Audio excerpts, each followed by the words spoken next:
Welcome to episode 4 of Living by Design, where real people bring real questions about how to live, create, communicate, and make money in alignment with their human design.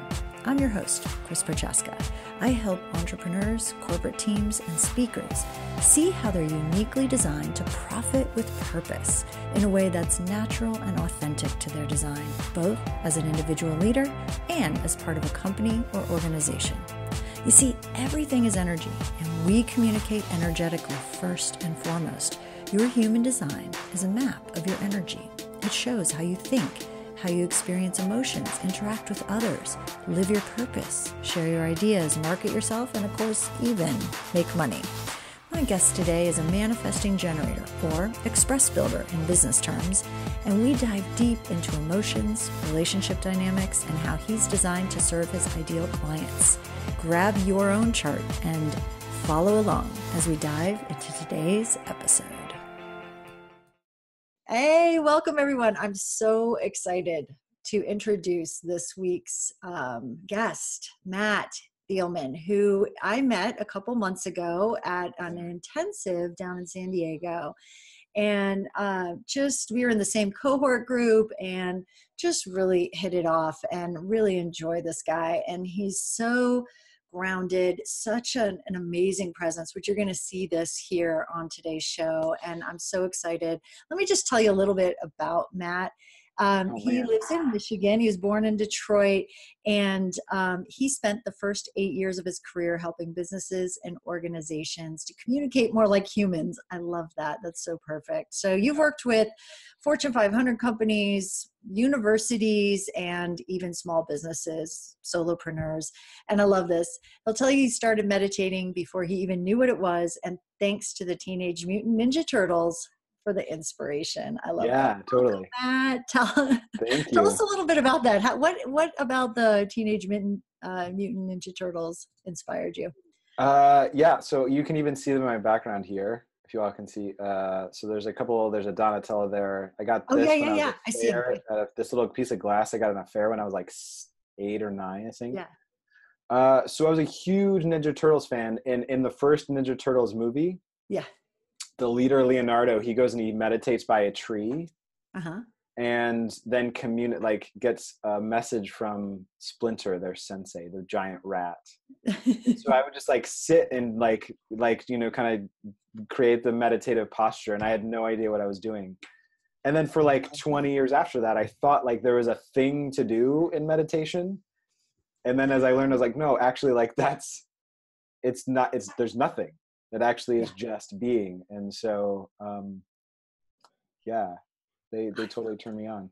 That's so great. And, you've done a TED Talk on why the world needs mindful leaders. And I remember when we were talking, when we first met, and you're like, yeah, I just, you even bring out on your talk, the phone and how we use this as such a huge distraction, and how you're like, I was the least mindful guy I knew. Right. And then you started, how did you get started? I mean, I know the Teenage Mutant Ninja Turtles, Leonardo, but at what point did you realize, because this is actually, I do want to say, we're going to get into your design here in just a little bit, but there is a piece of that mindfulness that is so essential to you being in alignment. And so I'm really curious, and we're going to talk, I'll weave that in a little bit, but I'm really curious, what was it that had you finally go, okay, the shit's getting real. I got to get centered.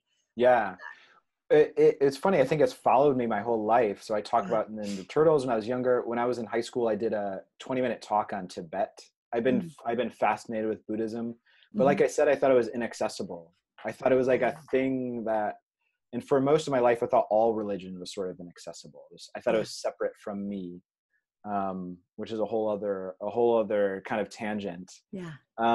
But yeah, it's been everywhere in my life, and I wouldn't say that I was not a mindful person. I would say my nature. Everyone has said I always bring calm. Yes. But I didn't know what that meant. And I didn't have to do anything about it. And so instead, what I try to do is everything else on top of it. So to be really smart and to be funny and cool and to fit in. to be successful. And I added all these things on top of who I was. And so my career, I started as a marketer, a digital marketer specifically. And so I think in my TED Talk, I talk about, I found mindfulness as a tool to help us to get to where I think we need to be in this world as business leaders and as humans. Because I was spending time creating Facebook ads, creating Facebook posts, doing things to get you on this, right? And then going to dinner with my friends, and they'd be on their phones. I'd be saying like, hey, let's just have a conversation. Right? Can you, and I realized that there was a big disconnect between what I was doing for most of my life and what I really wanted out of the world. And so, yeah, like I said, before I even knew how to meditate, I found mindfulness as a way, I think, to change that, to shift that. Yes. And once I had that realization, I do some marketing work now, but it was like, I went like, it was like the veil was lifted. When I can't do this anymore. I can't participate in this technology that I think is pulling us away from our humanity. I think that's the piece that I was getting when I was looking at the aspects of your design. So let's just jump over there. But as we do that, and then I'm going to hear, we were just chatting right before we jumped and hit the record button. We were talking a little bit about some stuff that's been kind of going on in your life and work more recently, and I want to hear about that too. But there's something that you're saying that's popping for me. And one of the things when we're looking at the design, and I'm just going to jump right in. I don't know how much you know about design, but this is totally cool. I get to see all this on the screen, so I'm loving it. Oh, good. Awesome. Okay. So I'm actually looking right here at the incarnation cross, which is your life theme. This is what, for each one of us, there's 192 of these life themes. And I think I've only had like two clients out of hundreds and hundreds that have shared the same life theme. It's so amazing how they, even though there's how they've not crossed over that many times is really amazing. So right angle cross of tension, right there, you're kind of like, oh shit, that doesn't sound very good. But it's really about the core of this is this, the trait right here, 39, which is the trait of provocation. And I find it so interesting because, really, in a lot of ways, your presence, your being provokes people. It does. There's a thing that you do. You don't have to do anything. It's who you be. Remember. So I'll step back for just a second. We communicate energetically first and foremost, and that is happening all the time. And our design is a map of that energy, and what's consistently turned on or colored in the design is what you're radiating all the time. Same for all of us. And then the white areas in the chart are where we're communicating with others, where we get influenced by others or conditioned by others energetically, where we're picking up information and amplifying that information from others. And so this provocation, which is your conscious sun, it is like so much, even your brand, right? Like I love it. Your Golden Bristle is the name of your company. Oh my God. So now it's all coming. It's like coming to me like, that's a little pokey, right? Like there's this, and yet there's this, your presence it's not a provocation where it's like, hey man, let me get in your face. There's another way.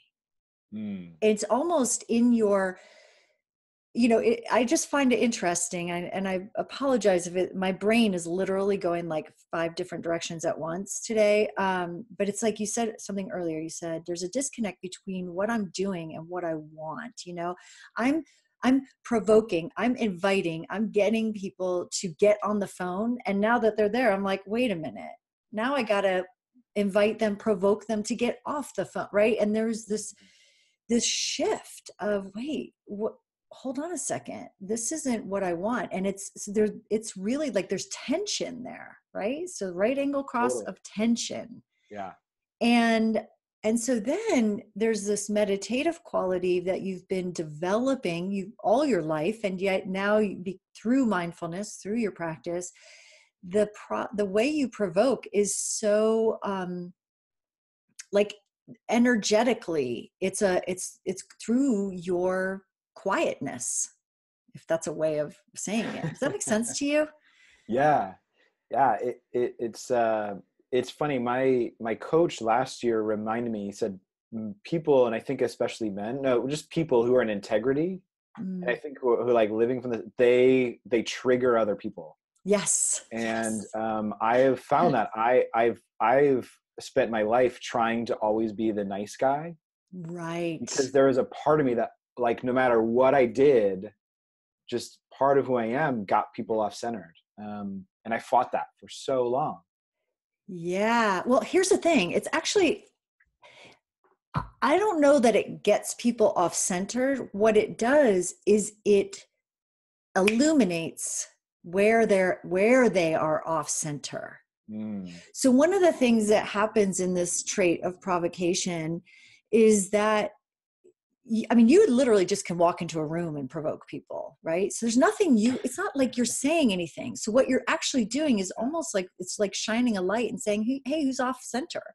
And those people who are not off center will be able to look at that light that you're shining on them and go, hey, there's another light. Cool. Like, let's relate. Let's hang out.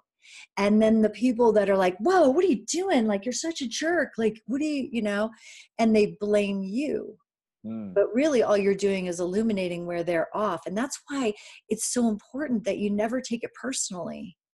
Yeah. This provocation, it literally has nothing to do with you. And yet there is a dynamic that happens because you're there. How does that shift it for you at all, if at all? I mean, this has been something I've been working on, right? Of like, this is sort of my dharma as well, to release responsibility. Yeah. So a little bit more about my background. So I grew up with a father who wasn't present, an alcoholic father who wasn't there very often. And so what I learned was to take care of people. I became extraordinarily empathetic, and I just very sensitive to others. And so it's sort of like these two things came together in a way that I became highly sensitive to the way that I thought I was sort of triggering others. And so there have been a couple of layers for me to unpack and kind of work through. Yeah. And I love this because I always feel better when there's a sort of like central knowing that there's nothing to do about it. Exactly. There's nothing to fix here. Yeah. There's nothing to fix here. Yes. Yes. And it's so interesting. I appreciate you bringing up your history there because, each one of us has experienced trauma in some way, shape, or form. And it's all relative, and it's all, I'll just say that it's all relative, and the filters, right? Do you have siblings? I can't remember. Do you have siblings? Yeah, I have an extraordinarily complicated family. So older and younger, all half or step. Okay. So essentially they have experienced at least some of your parents the same, right? And yet have taken away and experienced that parenting in their own way. And again, we can look at that in design because every single person is different, how they're going to interpret what happened and how they maneuvered through those years of addiction, and living with a parent with addiction is going to be a little bit different. And so when we look at some of the things, when I am looking at some of the things in your design, and it's interesting how many things you and I have in common that are really strong in our design. Like they're, what I want to say, they're sort of keynotes that are themes that will come up over and over again. So this 2148, I also have them. I have them in a different area in my design, but I am very, very familiar with control and also the aspect that comes with the 48 is this sense of insecurity. That's the fear that's associated with the 48, is this insecurity. And yet here's what's really fascinating with the 48 is that it's called the well. So there's a depth to us that we don't even know. We like cannot, it's literally like looking down into a well and it's like a black hole you can't see. And yet there's all manner of answers and wisdom and experience that you can probably pull out of there, and the people can ask you questions and you pull an answer out of your ass. You're like, I have no idea where that came from. I'm not really sure. That's the well.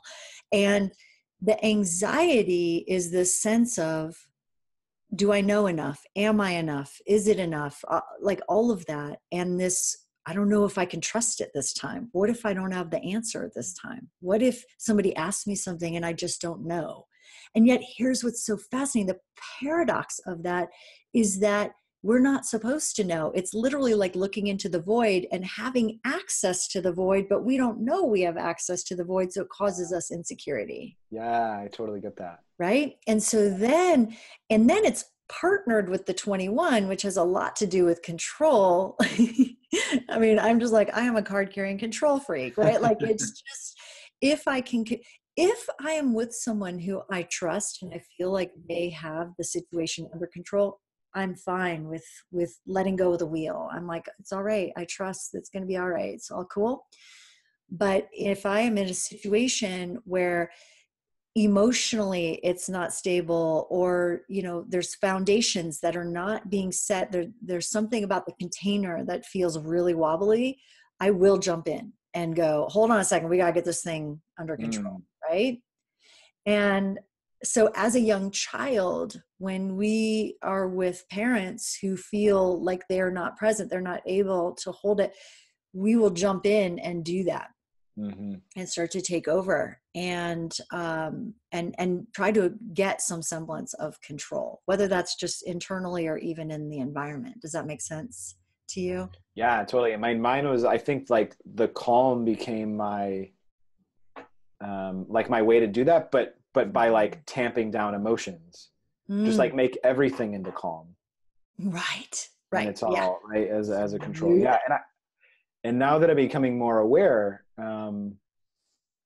I notice if I go out into public in a space where people are sharing vulnerably, and I don't get a sense that someone else is holding space, I've started to notice I get really uncomfortable. Yes. And my natural way is I try to then hold space for everyone because like I can, but then I get exhausted and I have to avoid those places. So I've been working on not doing that, just kind of staying inside and going, okay, well, they all chose to be here still. I'm going to keep inside here. Yes. Yes. I so get this. Okay. So let's talk a little bit then about what might be some of that dynamic, and maybe this will help you see it's a vehicular or mechanical thing that happens, as well as an energetic awareness of the emotional tension in the room. So this is the solar plexus or emotional intelligence function, and this is the emotions. And so remember what I said earlier about everything that's colored in is turned on 24/7. It's like the energy is running there consistently. And everywhere where it's white, we take in the energy of others and amplify it. So I also have mine undefined, but I do have one gate right here, or trait 6, and the rest of it's white. Yours is completely, we call it open, because there's no trait that is defined there. And so what's interesting about the completely open emotional intelligence function is that on the one hand, you can be very impacted by the emotions of others and overwhelmed by it, like literally take it in and it's just like, whoa, the way I experience it, like let's say someone in my family who all have it colored in, I'm the only one who doesn't have it colored in, when they are feeling, let's just say a little frustration, like for them, it's like a mild frustration. In my body, it feels like anger or rage. It's amplified. it's really intense. So for you, if you're not aware, and especially as a little kid, you're like empathizing, feeling everybody else's emotions, right? And then it's like, okay, what do I do to calm that down? Because we feel uncomfortable. So one of the ways I talk about codependency is that it's and I'm using air quotes around that for those of you who are listening. Codependency is an energy management issue. It's managing other people's energy or emotions, because emotions are energy, so that we feel okay. Yeah. Right. And so the other thing, though, that happens with a completely open emotion center is that, and this is true also for those of us who have it undefined or white, is that we can surf the waves of emotion. We can get on top of it and sort of be more objective, pull away from it, look at it, go, oh, this is just an emotion. I can pull back from that. I can like watch it from afar. Whereas somebody who has that colored in feels it completely, and it's like a wave. And it's not just that they feel emotion, they become the emotion. It crashes through them. And this is 53% of the population who experience their emotions that way.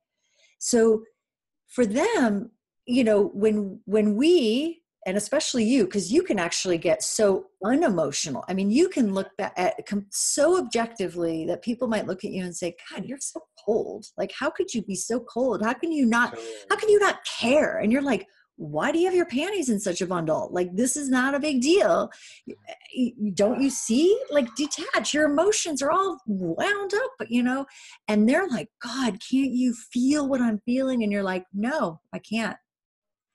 Because you can distance yourself from that. So I'm going to pause there.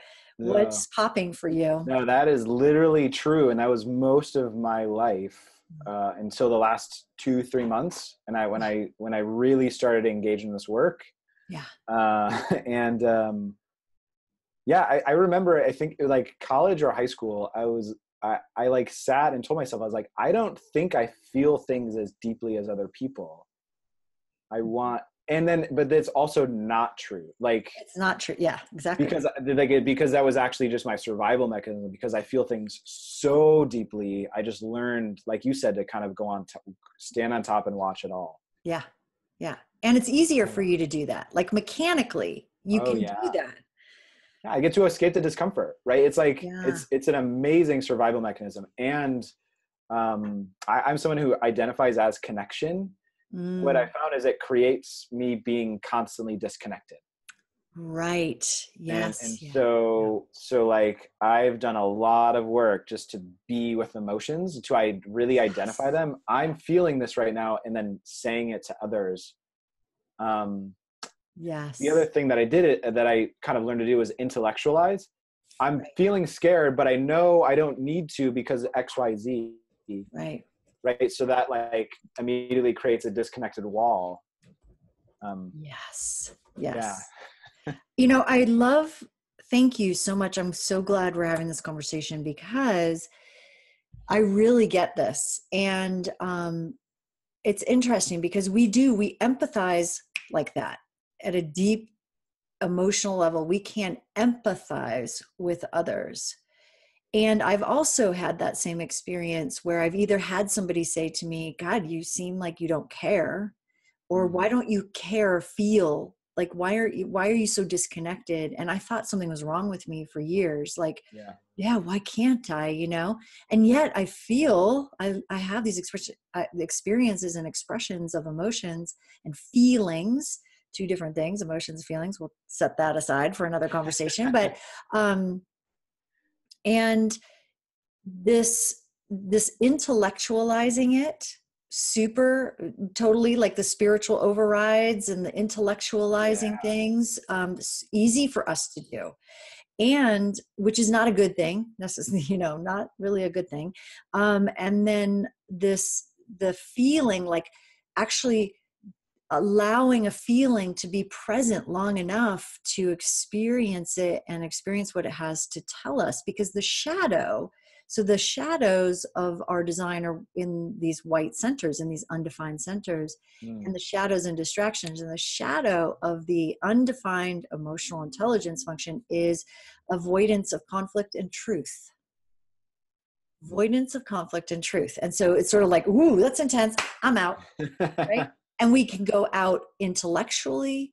We can go out physically, like just leave. We can go out energetically. So our body's still there, but I say we pop up on the ceiling. Yeah. I know people in my life who do that. Their body's still there, but they are literally gone out of their body. And you're like, hello, anybody there? I know I've done that when things get really intense. We're like a deer in headlights. So you bring up a really great point. And I also have been doing this practice, like really like grounding, pulling my energy and like being aware and experiencing feelings where in the past I didn't allow myself to do that. So what's your favorite tool for that? Would you share one of your favorite tools for that if you have one? I wish I had like a name of a tool. It's just been just make it up. Yeah. This is the MAT tool. The MAT tool is really just naming a thing that feels scary to name. Okay. I'm feeling this with, and I started with my current romantic partner. She was one of the first and just saying it. Like that's my tool. Just say what I'm feeling. Say what you're feeling. Yeah. Actually, that's like a really, there is a tool around that. So I find that many people, including myself, will make a request, say, I would like you to do this, or can you do this? Mm-hmm. And then sort of at the back end say, because I'm feeling this, or because this is going on with me. Mm-hmm. And so the tool my old coach gave this to me he offered us to flip it. Okay. Yeah, I'm feeling anxious right now, and I think it's because of this.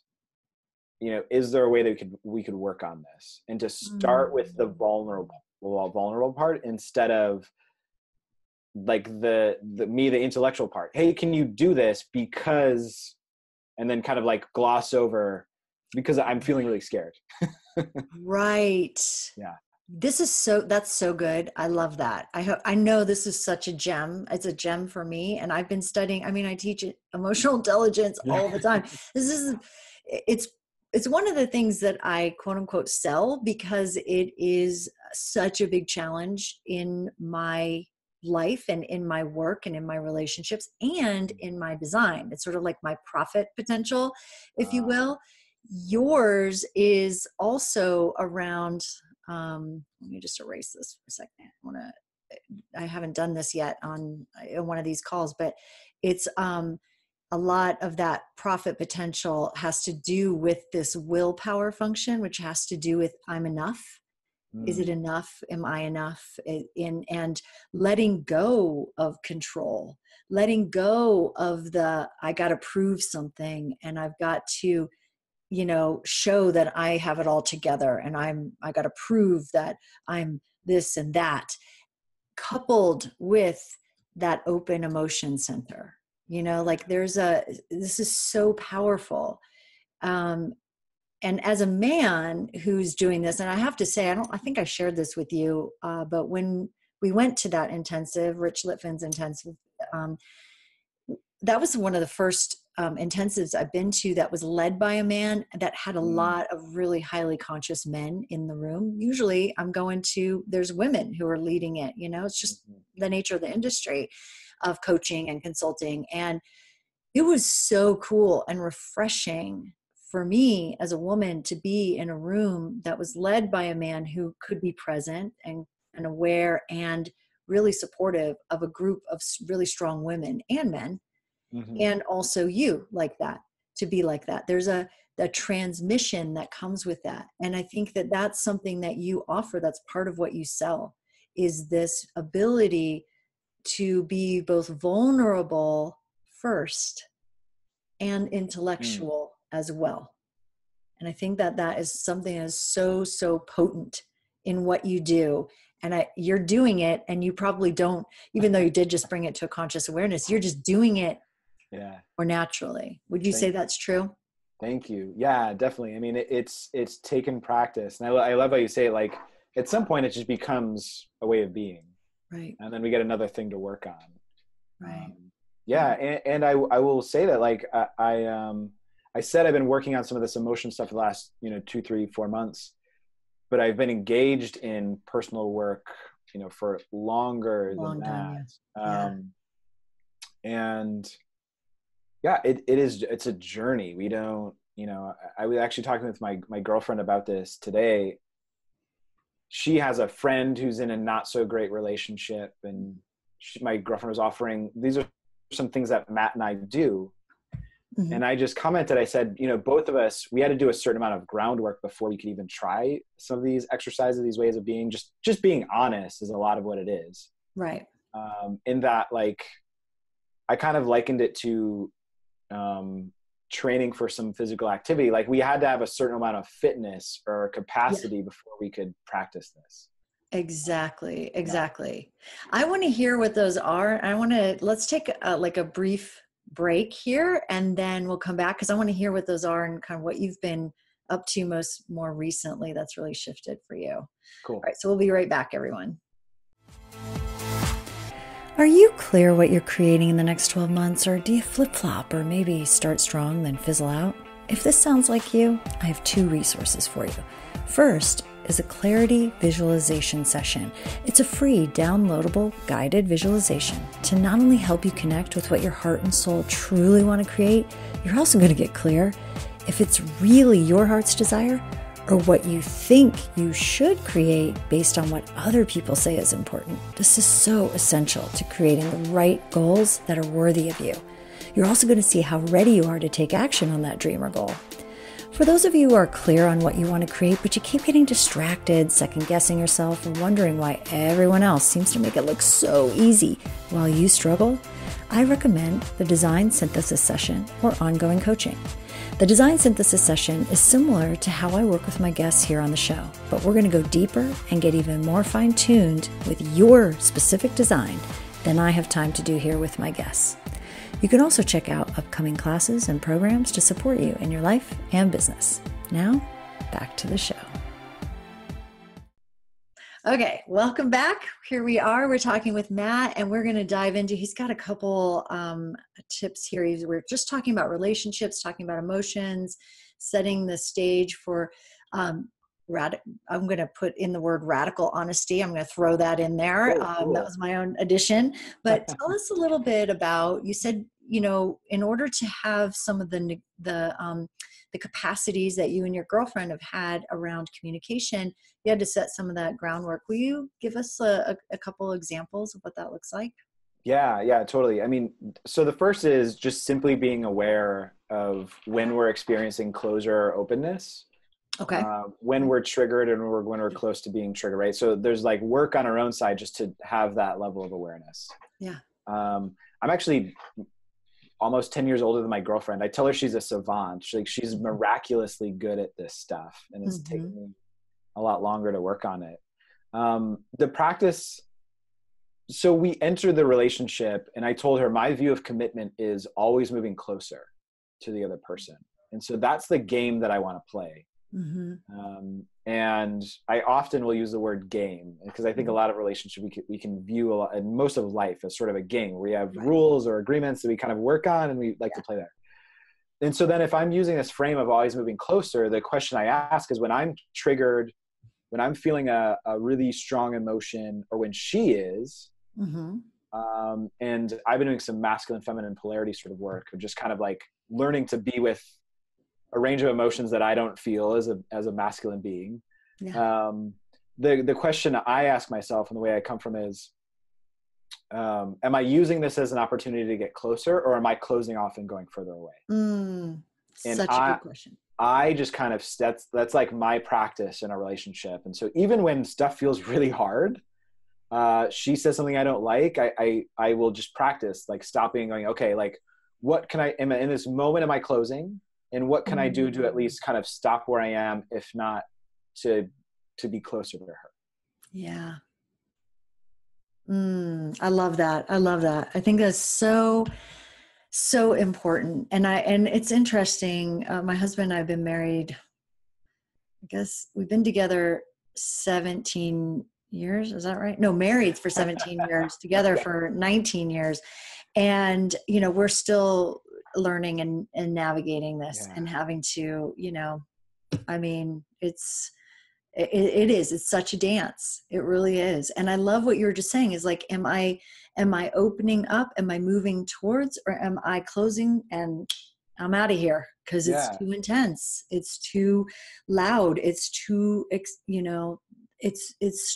too much. Yep. And being able to tolerate that.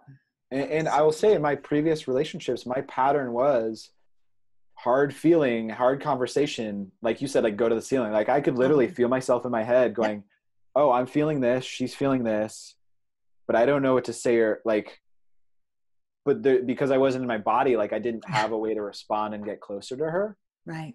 And so my own level of consciousness, I've had to increase that. Oh, am I actually present right now, or am I trying to run away? Yes. And yes. So much of this work, I think, is just like being like, it isn't an actual practice with another person. It's just being with ourselves in a more intimate way. It is. And then the opportunity as we practice that, I'm finding the more I sit in meditation every day, which I resisted for so many years. Like I can do mindfulness when I'm walking and stuff, but like to sit quietly. And, just practicing bringing my energy to a core here. I call it, holding the pole of energy right here versus living out here in the field at the edges of my field where, if I'm out there, my energy is dispersed and it's fragmented and I can get triggered by all these different things. But when I pull my energy in here and I ground, it's like, oh, I can watch and interact and be with people from a totally different place of presence versus scattered versus I'm all over the place and getting triggered in that. So I've been practicing that over really radically over the last, couple months. And it is remarkable what has shifted when just me doing that work internally is changing the relationships and dynamics outside of myself. It sounds like that is Yeah, right. Yeah. I think you and I have talked about this before. When we change how we show up, people show up differently around us. Exactly. Yeah. Yeah. It's funny. So I what came up was right before you and I started recording, we were kind of dancing and saying hello. And then you kind of said like, oh, sometimes I get nervous in front of on these shows. And I went, oh, that's like, I was feeling that, but it didn't belong to me. And I was trying to fix it. But the other practice I've taken on, especially when my work as a coach with my clients, is just to name and put something on the table. Like, hey, I'm feeling nervousness or confusion in the room right now. Like, are you picking up on that too? Right. And then, then it's like, I'm not taking responsibility and I'm not trying to fix it. It's just kind of like, now that it's on the table, let's take a look at it.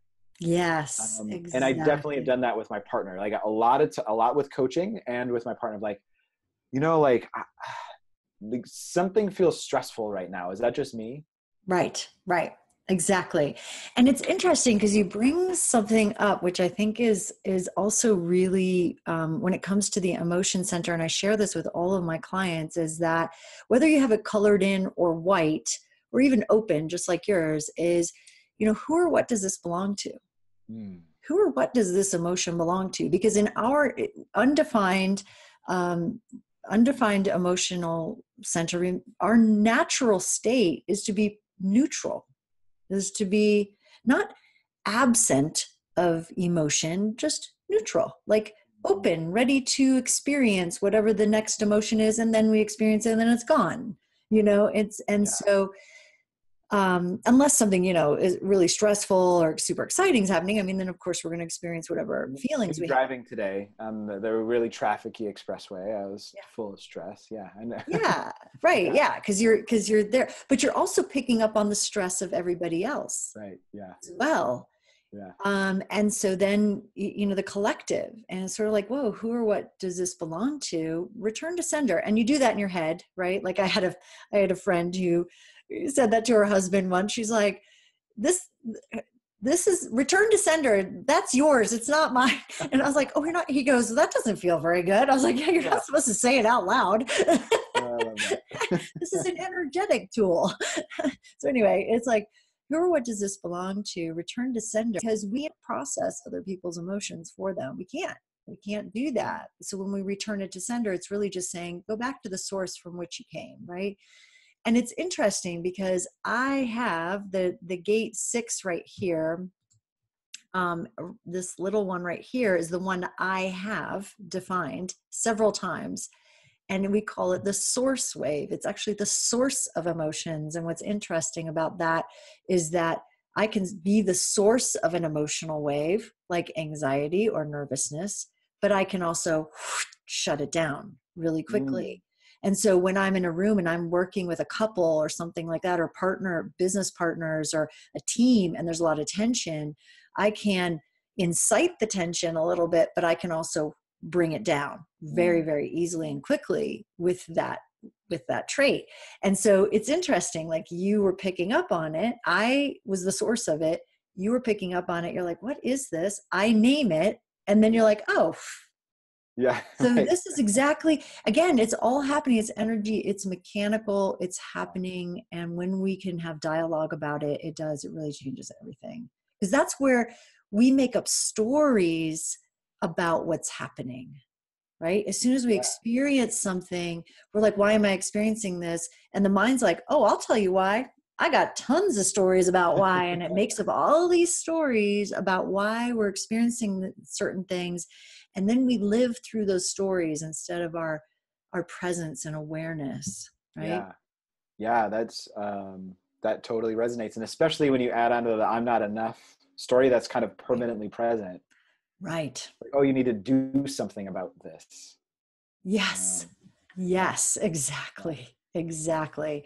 So, before we jumped on, you were saying that there's something that you've been working on a little bit more recently. Yes. What is that? Tell me about that. This actually like really lands as you talked about my profit potential. Is that what you called it? Yeah.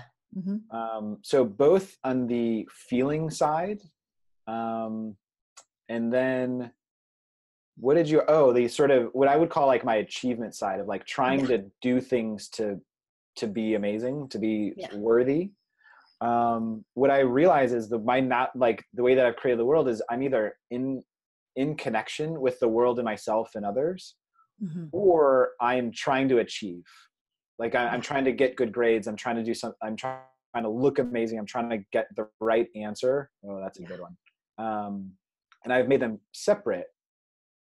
And like where I landed this week is like, oh, if I put connection first, achievement can come along with it. And in fact, I'm always reliable to achieve. Like I am a high achiever. It's just how I be. Yes. It's in your design. Yes, it's true. Good. Yeah. Then, holy crap, my life is a lot less stressful. And stuff just works. Like like I show up differently. Yes. I open people up differently. I'm open with them, and like I can coach more powerfully. I can see the world in a different way. But my way of being, the way I got A's, the way that I was successful in my career was by putting achievement first and then just disconnecting. Right. And that felt really stressful, anxious filled. Like it kind of ran with those stories of not enough. I don't know the answer. Kind of get more. And someone's always better than me. I'm always racing, kind of from behind. So this week I had this realization. My coach told me to see. I was bringing this to him, and he's like, "Well, yeah, you're reliable to achieve." Like he just stated it, and I went, "Oh." So I created a mantra this week that I've been working with before I'm at any conversation, and that's been, be with me, be with them, and be with the space. And if I can walk into a conversation and just do that and be present, then magic unfolds, and I'm constantly just shown the right next step for my business, for the conversation, for whatever it is. Amen. Amen. That is so beautiful. One of the things that I know about myself in my design around my profit potential is that when I'm talking with someone and they tell me something like that and it's truth, like mine is all around helping people message who they are and how they market themselves and get attention for themselves. And that's my profit potential. And I have some other things around this worthiness piece and I'm enough. And what you just said, like my whole being was like, it was like my heart expanded and my whole being went, like, yes, that's true. Yeah. And so that there's just that, the presence of truth. So I be with me, I be with other, and I be with the space. Mm-hmm. Love that. It's so beautiful. That's another mat practice, everybody. And then I want to just show you in the design how, like, I want to back that up with like here, this is so cool. I love this stuff. So I say to people, our design does us.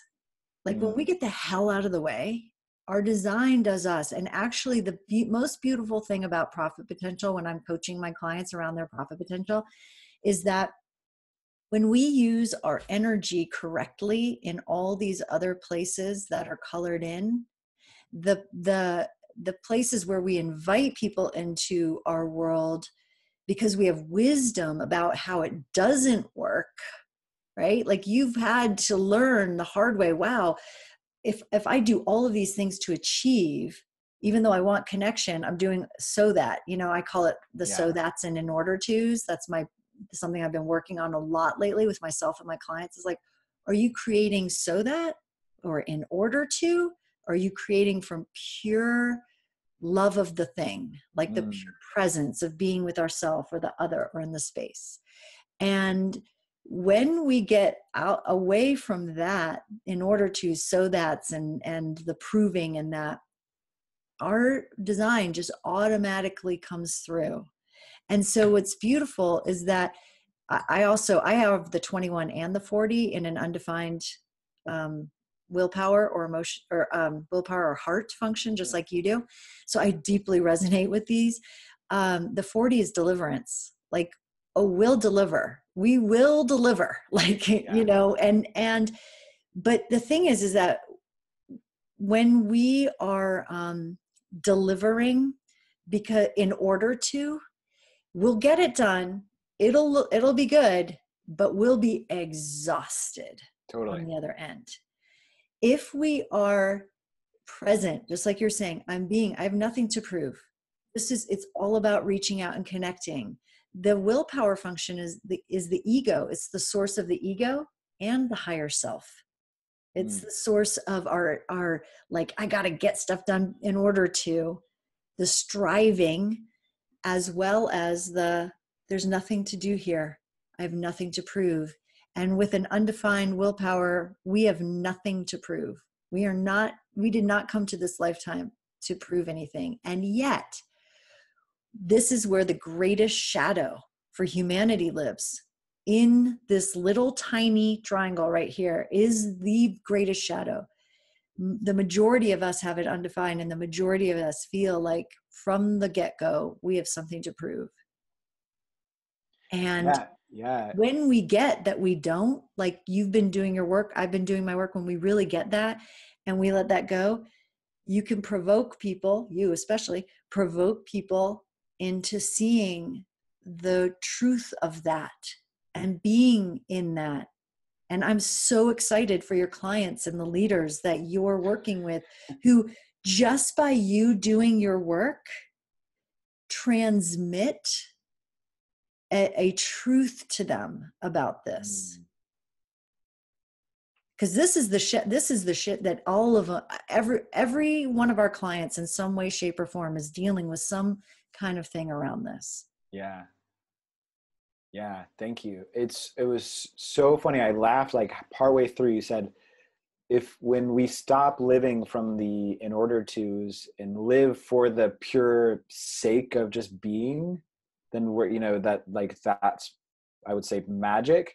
And there was a story inside that went, well, that's not enough though. Like, see, like, how is that enough to sneaky. just live from that, right? Like, it was so fast. Yeah. Yeah. Yes. Yes. Yeah. It's that And sneaky.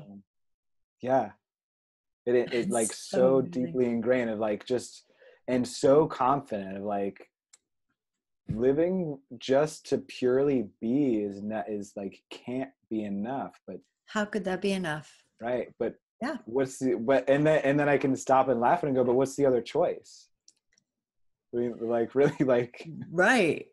this The is other what we choice is to do what we're all doing, which is running around trying to get somewhere and there's nowhere to get, and trying to be something that yeah, there's other than who we are. And everybody's stressed out, unhappy, freaking out, and don't know what to do. Yeah, it's that, or, it's or just like, like Leonardo under a tree. yeah. It's so funny because I can see it and then go, but like, yeah, but story, like, what do you actually want? Like, there's no there of the like, because this is all we get anyways. Like, we're here to live. Yeah. Exactly. And there is such, like, I feel my nervous system, because this has, for me, this center right here is where, when I start to feel my nerves fraying a little bit, I know that I've gotten into the rat race a little bit too much. And so I just love that their leader is a rat who's like the sensei. He's like the rat race who got out of the rat who got out of the rat race. So Uh, perfect. yeah, and I can feel my nerves sort of fraying, and it's like, but in this conversation, as we're connecting around this, I can feel them soothing, because it's like, this is the truth of it. As much as our mind jumps in and says, but that can't be. That's ridiculous. We're supposed to strive. We're supposed to go out there and make something of ourselves. We're supposed to do that. And that's just a bunch of constructs. They're just constructs. We made that shit up. We made it up. Yeah. And we didn't, and we did it so young we didn't even know it. Oh And yeah, we yeah, totally forgot. right. Yeah. That's Yeah, that's the other part. yeah. Yeah. And we did it as a whole, right? As humanity. Mm-hmm. So yeah, it's crazy. Oh my God. We could just talk all day. I feel like we could just sit here and talk all No. day, but we Yeah. should probably bring this somewhat to a close. Is there Sure. anything else that's popped for you during this conversation, or that you'd like to add, or just an aha or something around that? So I'm looking at, I just have one thing else I'm curious about. Yeah, yeah, yeah. That's that my brain is also white. Yes, yes. Mine is too. I also have the 43. You and I have a lot of friendship gates, which I think is really interesting. And that's where, when we call them friendship gates, when we share similar traits or gates or strengths. Mm. And so it's sort of like, you can sit there and stand next to each other and go, do you see what I see? And you're like, yeah, I totally see that. That's like a friendship gate, because you Cool. see things in the same way. And so I also have the 43 there. And the way our mind works is that, with an open, it's white, undefined, is we have a very flexible way of thinking. It's not black and white. For us, it's like, well, there's that and there's that, but what about that? And so as soon as you start to think, oh, I've got it all figured out, and you say that, oh, I've got this all figured out, the next day you're like, oh no, actually there's a whole another way of seeing it. What about this way? And so we're never going to land or figure it out for ourselves. Number one, I mean, we're really not going to be able to figure it out for ourselves. We can help other people, though, see things in lots of different ways, because of that flexibility, because of the way that we're like, well, hey, did you think about it this way? I'm like, whoa, I didn't think about it that way. And you're like, hey, just try it on, see, because it's not consistent the way our mind works. What's most consistent about it is its inconsistency, is its flexibility, is its openness. We can literally read people's minds and kind of hear what they're thinking, that's not being said, or that that what's behind what's being said. And so I found it interesting that when we were talking about the being enough, and your mind said, that, how could that be? That's not enough. Right. And it's interesting because the shadow of the undefined ajna, or mind, or conceptualization function, I'm using all these interchangeable terms, they're all the same thing, is the feeling the need to convince. Feeling like you need to convince, or it's different than proving. It's more intellectual, not intelligence, intellectual. I feel like I need to convince people that I know what I'm talking about. I know what I'm talking about. Because the thing is that because we're so flexible, there's a lot of times where we're like, I don't know what I'm talking about. I don't know what to think right now. I haven't made up my mind about it. And we didn't actually talk about this, but I probably should have. So we'll come back to it right now, is that your decision-making is all in your gut. We're taught at an early age, think about it. Did you think about it logically, rationally? Make your decision, kind of think about it. And the mind is not designed to make a decision, because the mind can only be in the past or the future. It can't be in the present moment. Our body is in the present moment. Yeah. And in your design, and my design also, sacral, it's or in this present moment. And as soon as we pop up into the mind, which happens immediately, as soon as we get a gut sacral, like, then the mind's like, oh, I can't say that. I can't do that. What if they're, and it starts to go off. And then we're like, oh, I don't even know what my gut said anymore. Because the mind is trying to come up with all these rationalizations. And so with that open mind, that and the open willpower, right, is like, there's this I got to prove and I got to convince. And when you settle out of that, which you've been practicing, which you've been doing, it's pure presence. It's pure, like, I don't have to convince anyone anything. They either like all this or they don't. They resonate or they don't. It's fine. Yeah. When I'm in my sort of in my best spot, that's exactly, I'm like the weird guru guy. Yeah. People don't quite get me, and I'm okay with that. As much as I don't want to, like, it feels weird to label myself as that, but that's how I feel. I get what you're saying. Yeah. Yeah, exactly. Because that's that purest, like, I mean, look at the, again, we get, conversation, a longer conversation. I mean, when I'm talking to my clients, we're like diving into this a lot more, but I do want to just point out one more thing. I mean, look at this, the way that's defined, right? Like there's a straight line there from your gut through identity and direction to the throat. Like when you're right here, you are speaking from your intuitive, I know who I am, I know where I'm going, and here's my gut center, right? It has nothing to do with the mind there, and so it's like when you hold that pole, it's so potent. And then and then there is the, the other aspects of the design that move around that play in the field and provoke others. And there's just, we'll have to continue. Yeah. Get some drinks and then. Yeah, exactly. And, Exactly. Did that make sense though about the mind? Is that? Yeah, I love that. Well, I mean, I know that one of my superpowers is I can see all kinds of things. Yeah, exactly.